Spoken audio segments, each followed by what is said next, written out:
Moving on. Cardinals, Cowboys. Here you are. You want me to throw a guy who's going to be better than Ryan Tannehill? Andy Dalton is going to outscore Tannehill. He's going to outscore Bridgewater. He's going to put himself up into the top 10 quarterbacks, easily a QB1 this week in his first start of the season. Why? There's too many weapons there for him to worry about. And the Cardinals offense is good enough to make the Dallas Cowboys defense look bad again. So much like Dak having to throw for 425 yards and 3 touchdowns in every game, Andy Dalton's going to have to do the same thing. He can do it. Now, we talk about Kirk Cousins and his primetime treehouse of horrors. Andy Dalton lives that same nightmare over and over and over again every primetime matchup. So I'm willing to say, though, with the star on his helmet, Andy Dalton becomes a star on Monday Night Football and lights it up for QB1 type numbers. What says you, Mr. Hobbs?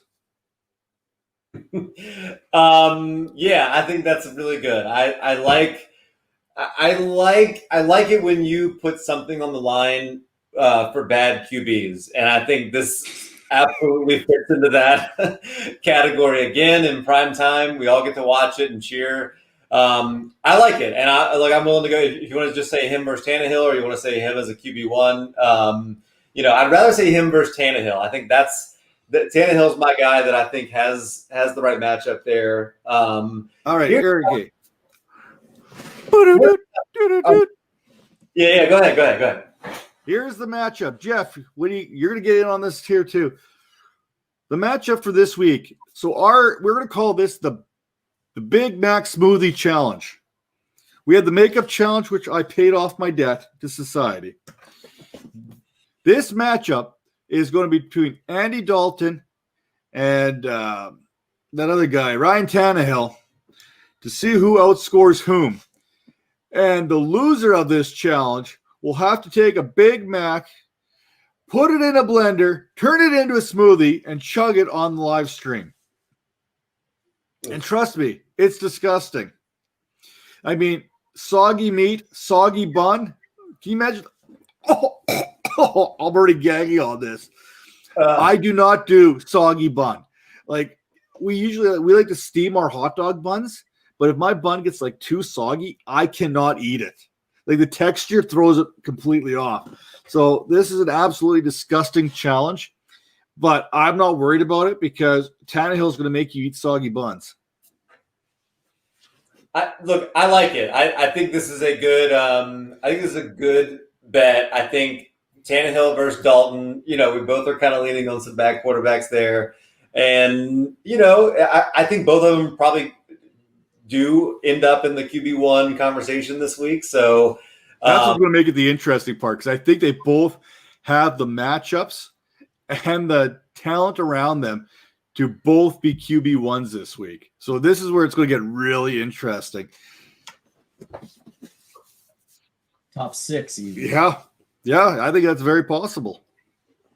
All right, so you're obviously leaning towards Andy Dalton, and I guess if I'm making the case for you, it's you expect he's going to get a high volume. I mean, that's the way that the Dallas offense has been. He's obviously got the wide receivers. He's got Amari Cooper. He's got CeeDee Lamb, who's been incredible, and then Michael Gallup, who made some unbelievable plays for him at the end of the game. Michael Gallup actually played 100% of the snaps last week. He's on the field a lot. He has not gotten the target volume that you like to see, but some of those late heroics help Andy Dalton and his, confidence and his trust to throw the ball to him more. I think it definitely could.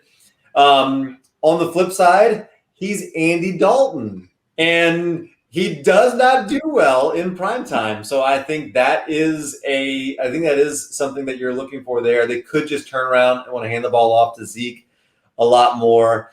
Ryan Tannehill, the reason why I love him is the Houston defense, 9 touchdowns allowed, no interceptions. I think for what he wants to do, there's a lot. I think Jonnu Smith is really good. Having Brown back in the lineup, A.J. Brown, that's going to help him a lot too. So I think Ryan Tannehill's the guy that you want if you're choosing between the two. So here's the two things. What I'm going to cut Jeff off here real quick. Okay. Andy Dalton, better supporting cast, better playmakers, better game script in his favor because you know their defense can't keep up. The negative, primetime Andy Dalton can be bad, like real bad. Ryan Tannehill, game script could be the complete opposite where it's run, run, run, run. The good thing with Tannehill is he doesn't turn the ball over. So you're not going to get those negative plays that Dalton may end up getting. So that's where it's going to get interesting. Which of the negatives can be taken out of the game? And if Dalton can keep the turnovers out of it, which is non-primetime Andy Dalton, then it might be a little bit different. But like I said, I'm not 100% confident in Andy Dalton in primetime. Much like I shouldn't have been confident in Kirk Cousins on primetime. But you know what? This is a new stage. This is the Dallas Cowboys he's with, not the Cincinnati Bengals. So we'll see. Jeff. Mike McCarthy, Marvin Lewis. I'll pick Mike McCarthy in that. Arizona, no Chandler Jones. Which is good because half of the Cowboys line's been beat up too, right? So Cardinals have not allowed a 300-yard passer yet this year, even though the matchup. Stop with your numbers. Stop using numbers. Paper, they haven't allowed a 300-yard passing. They also haven't been up on a team by 40 points like they will be this week.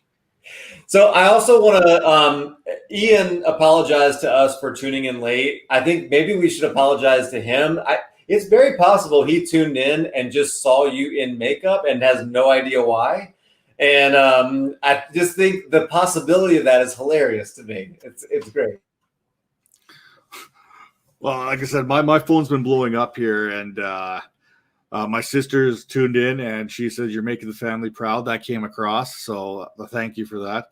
Well, if I have to chug a soggy Big Mac down next week, and the worst part is I'm not shaving, so it's gonna be like there's probably gonna be like chunks in my mustache and in my goatee, and yeah, it could get ugly. I may have bitten off more than I could chew on this one. And with that, I think we're done.